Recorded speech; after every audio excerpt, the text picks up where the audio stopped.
ইসলামী ছাত্র শিবিরের সদস্য সম্মেলনে ন্যায়ভিত্তিক বাংলাদেশ গড়ে তোলার প্রত্যয় ব্যক্ত করে বলা হয়, আগামীর বাংলাদেশ হবে সাম্য, ন্যায় ও জ্ঞানের। সেখানে কোনো বৈষম্য থাকবে না।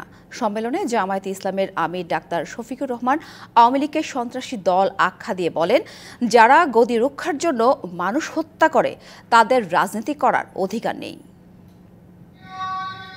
১৩ বছর পর ঐতিহাসিক সোহরাওয়ার্দী উদ্যানে ইসলামী ছাত্র শিবিরের ৩১তম সদস্য সম্মেলন।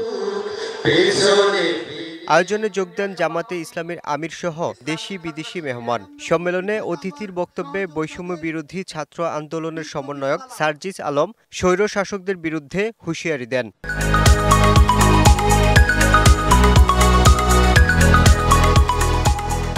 বিগত ১৬ বছরে খুনি শেখ হাসিনা যাকেই তার পটেনশিয়াল থ্রেট মনে করেছিল, তাকেই ব্লেম গেম খেলা যেটি ছিল সেই খেলায় মেতে উঠেছিল।